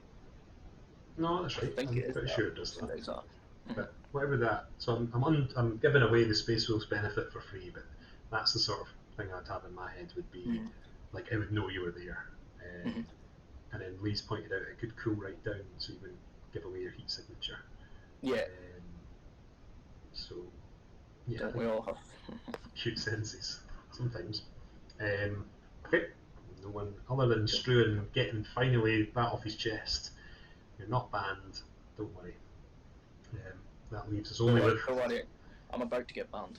Only one left. And I couldn't find a Heresy one to put up, so it has to be a Howling Griffin or something. I don't know what he is. Mark 7. Mark 7, I don't mind. I've said, and I hate the gatekeeping about Mark 7 because I think that there is potential for it to be there. I think the only thing I would suggest if someone wanted to run Mark 7 would be to take off some of like the Aquillas and stuff. Like, that guy doesn't have an Aquila, but I think if you removed that entirely and had it look really plain, you would have a really cool concept for your army where you're basically like, my Imperial Fists were on Terra, they gave us 100 suits to try out to help in the war effort, and they're so new they don't even have any of that molded shit on them. Like, that would be much better, I think. Well, I was doing a bit of research, right? Now, I think you've got to take this with a pinch of salt, because I think it was on Lexicanum or something. But apparently, when they made Mark 7, like I said, they moved production from Mars to Earth, as the final stages of the war at Mars was happening. Apparently, the Emperor said to all the loyalists who stuck with him, you can wear the Aquila now. Fuck EC, sort of thing, you know? You're stuck with me, you get the pride and the privilege to wear this now, because the Emperor's children are traitors. And if I don't know where that's come from, I don't know if that's made up, whatever. But if it is, I think that's a really cool aspect of fluff there. That's sort of like the Emperor saying to his guys, all the loyalists, like, you've earned this. This is the final, mud in the face of the traitors. You've earned this. Because it would be pride for a Marine to wear that. Yeah, saying that like we're going to all get pitchforks out, I don't have a problem with that. I think that's it kind of... No, that wasn't the controversial thing. Oh, get onto that. No, but I think just seeing in my head, I've kind of imagined the suit to be not that. So that guy there, not have that middle skull, not have the wings, and put some of those little. You see them on certain parts where it's like circles where you jack in.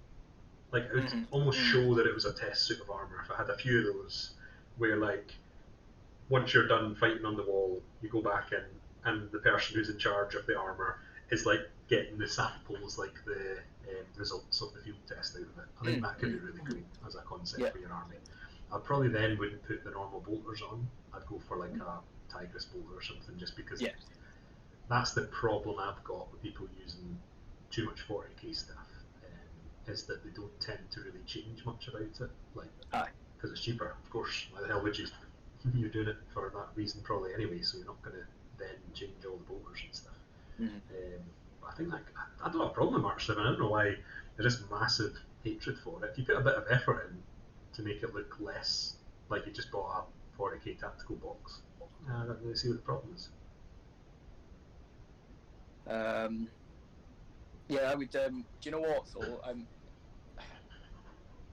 I would probably do a Fists army in Mark 7. Put in the Siege of Terra, adapt the guns and all that, the bolters, whatever, and I think it would look really cool. It would probably annoy some of the gatekeepers, but that's part of the fun, innit? Anyway. Students comment. So well, it's Mark 7 because they didn't ever want to have this conversation. I'd love to have this conversation across the table with someone who's just been a total. Yeah, I think that's what's made me want to do, like, was it Gary that said I should paint my Space Wolves in the baby blue-grey, like blue-grey.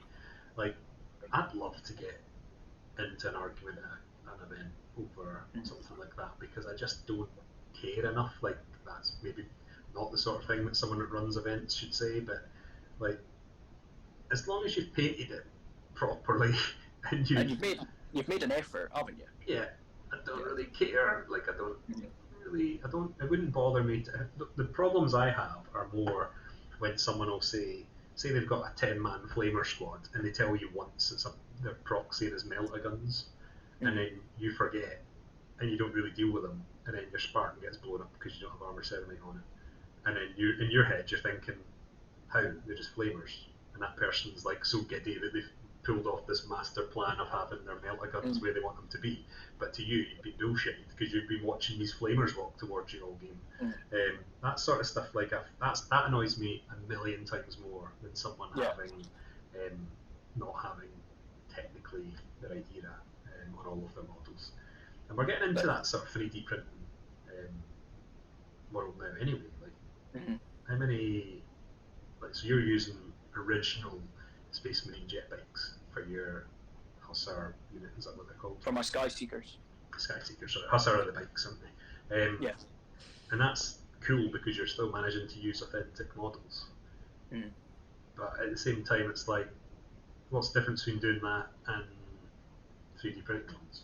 Or using the bullock ones with instead of putting a gun on the front, put a little flashlight or whatever the fuck they use to target the things. Like, I don't. It's a very strange, like, gatekeeping as a whole, that sort of thing. I just don't really get it. Like, and if someone got into an argument with me at an event, like, we're still gonna have to play the game presumably, or are you gonna go up to the host and say, please, you can't play. this person automatically loses because they've put Mark 7 guys on the table. Right, how dare you take this army? No event organizer in the universe is going to side with that because they don't want to have to deal with, like, someone dropping out at the last minute. Do you know what would be interesting though? Is let's say in 5 years' time, if we got to like Siege of Terra or something, and then they put Mark 7 in it, But then by that time they would have phased out Mark 7 from the 40k range, so it's like out of production. And then everybody will be wanting these rare, super rare Mark 7 armies. And I'll be the first. I'll be the first. You'll be ready. Yes, I don't know. It's a strange one. I don't fully.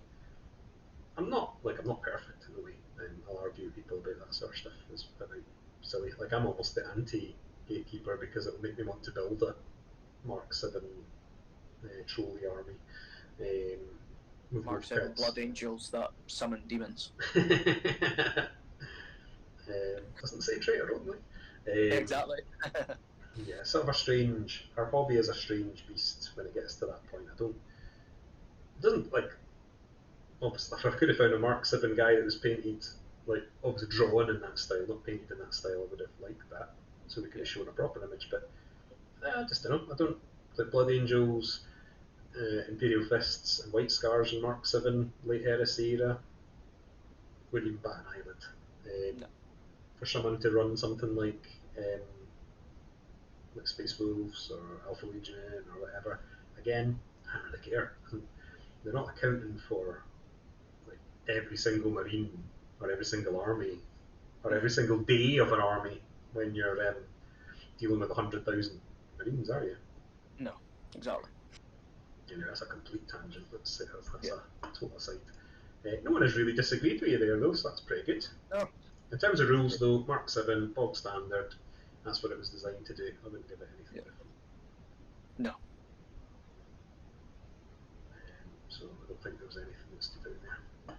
No, not really. Okay, so we've had a... Maybe a limitation to only loyalists. And...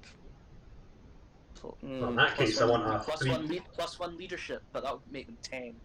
300-point deduction per guy if it's loyalist only.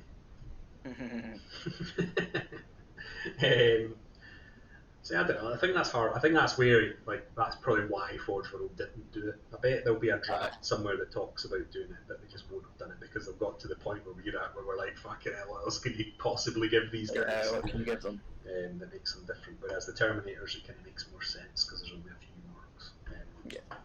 So, we've talked about that. We've talked about favourite. So you've put in, do we choose our armour mark based on our army? Which we've kind of done as we've gone through. I don't. I deliberately don't. No, I don't either. So it's a bit of an unloaded gun there. Yeah. And see if anyone in the chat does. It's more really a question for the viewers as well, what they think. Like my Alpha Legion, it's got a whole range of armour, a whole range of mix in it, and it's really just what I like at the time, what I want to use, what's available to me. I say my least favourite's Mark 3, but I've got in my army. I still like it. But yeah, for me, it's just really what I want to use at the time, what I like. I think I probably would have, if they hadn't like backtracked and said everyone had everything. I probably would have done like, so my World Eaters are all Mark 4, and that's just a preference for the sort of sleekness.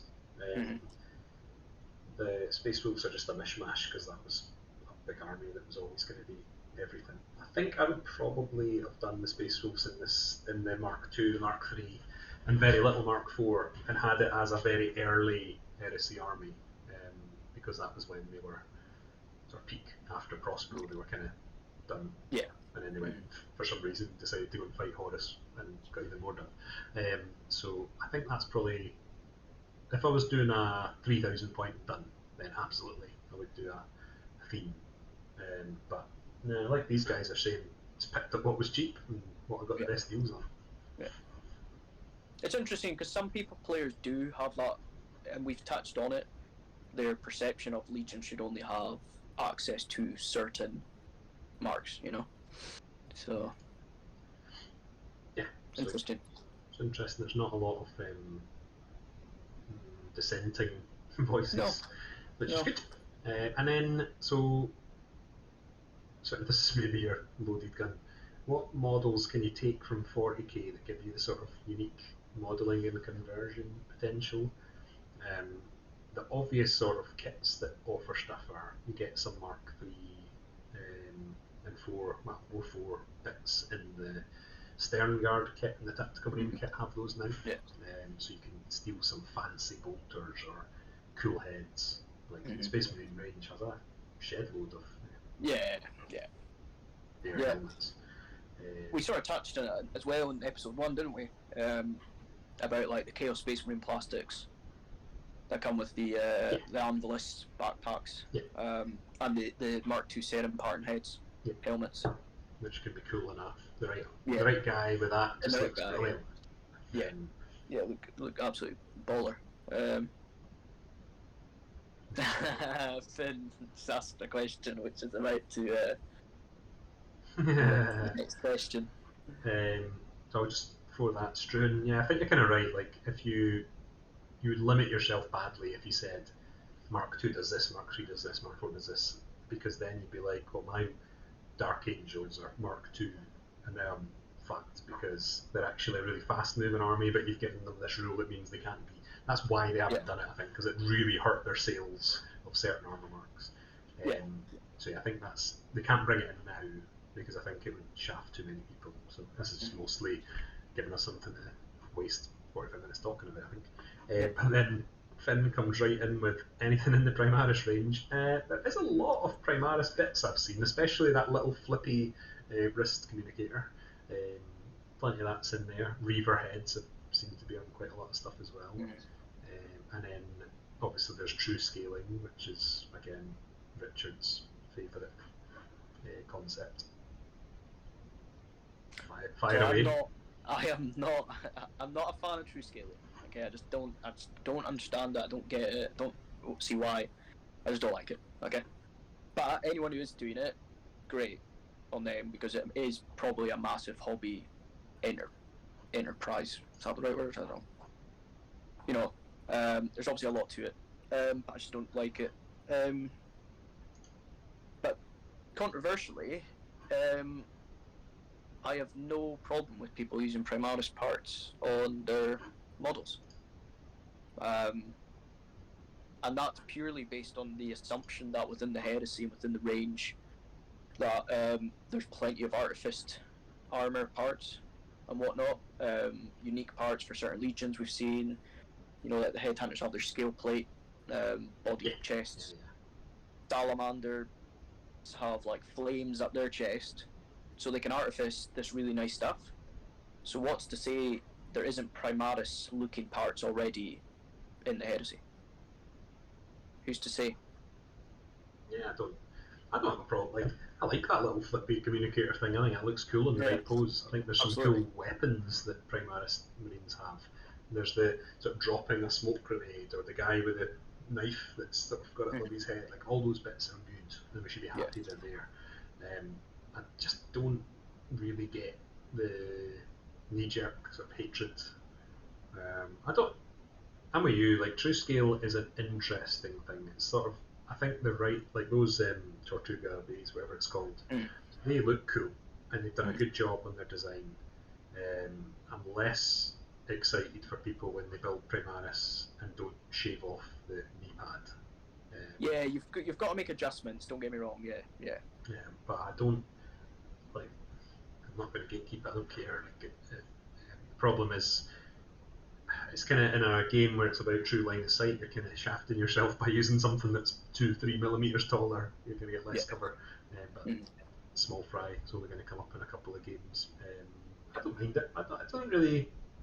It's not offensive. It's just as long as it looks like it's meant to look like, as Finn's saying there. If you want to use one of those big rifle things, that's fine with me. I just don't. My example of someone being like, oh, it's not actually flamers. That's the sort of stuff that really pisses me off. Like if you put a gun on that's not fitting any of the Heresy stuff, and then it magically changes what it is between games and stuff, like, just fuck that. Like, you shouldn't get to do that. But I don't mind having it. Like, the Reaver heads are cool. Get a cool chaplain helmet out of one of them. Or the bear heads, as Struan's saying, like some of them are much better detail because they're slightly bigger. And they probably don't look that bad on a normal Marine because they're all goofy scaled anyway. So it doesn't really matter. Do you know what? If somebody spends the time to make a heresy force and put in the thought and the effort to use these different bits from all over the range, the 40k range and all that, and it looks good, then fair play. Like, that'll be more interesting to me to look at than another Mark IV Imperial Fist army. Standard. You know? So, I don't know what people think about that, if that was too controversial yet. No one has fallen out there at all. Yeah, I know. Very peaceful night. Give them a few seconds in case they want to.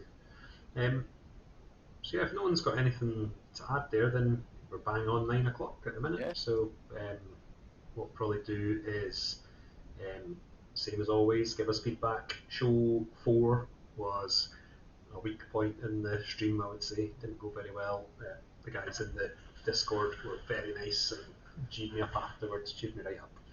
And that's good, and that's what we try and push the Discord and try and push the sort of encouraging more sharing. Like, I think that's one of the things we're not good at as a community in Scotland, is we're not very good at sort of, as I said earlier, like, I'm going to be sharing the shit out of these Titan progress pictures, and I'm not just going to go straight to Instagram because I'll get like 20 likes or whatever.